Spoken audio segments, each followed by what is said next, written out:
भाई जी ने ना प्रोग्राम तो फिट हो गया हूं धनराज ने क्या करना ने ਹੁਣ ਸੇठ ਧਨਰਾਜ ਨੇ ਵੀ ਪ੍ਰੋਗਰਾਮ ਫਿੱਟ ਕਰਨਾ।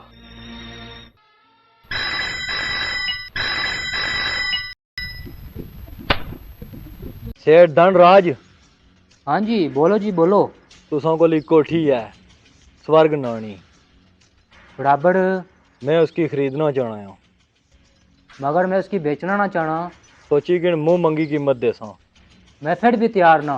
50 विच भी नहीं, और भराओ 55 विच भी नहीं, 60 विच भी नहीं, तू सामने नहीं तू बह रहा एक बारी।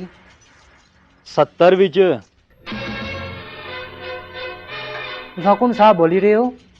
80, उस कोठी च है क्या? हमारा मतलब है कि 90। कलो कलो उसने इतनी जिद करने में से दिल ना तरोड़ना। मगर मैं उसमें गल पूछना चाहना, संभाला मजाक तो ना करने पे। मैं मजाक ना करना। ठीक है तुसा जो हमारी कोठी पर मैं कागजात तैयार करना। कागजात में तैयार कराई दे आया हूं। Very good. क्योंकि सिर्फ दस्तखत करने ने। माड़ा बंदा जेड़ा है और 90 लाख की नहीं ताड़े दरवाजे पर खलते आ। दरवाजा खोलता थिया तू। ओके तुसा काल ना बंद करे, मैं सब आया है।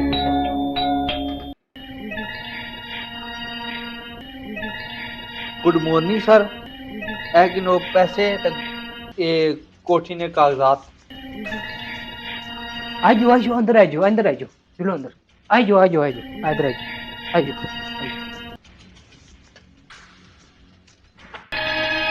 भाई साहब सिंह से पता से मैं 90 लाख पर मनी जैसा मिकी इंसान नहीं औकात ना पता है। मी पता है कड़ा कुथा आनी तो त्रुटि सकना है।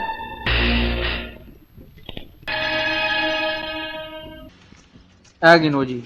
साढ़े पैसा एक कहावत है, जो चीजें इसे समझना अच्छा है वो नहीं करी ना, लेकिन सोनी गाल में की पूरी समझ आएगी है। हेलो लेकिन भी गल बोला सारे जेडे बोस है ये जमीना रेट आसमाना पर करना चाहने। मोना बैठे उन्हें की जमीना पर लाना चाहने। ठीक है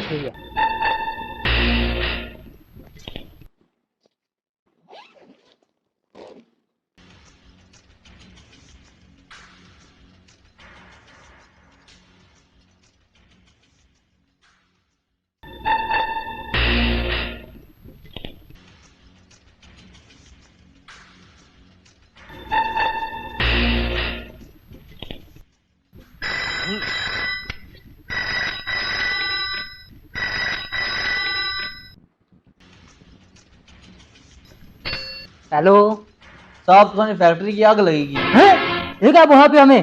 तू कौन बोल रहा है? मैं अमीर चंद बोल रहा हूँ। गाड़ी कटो, गाड़ी जल्दी करो, गाड़ी कटो।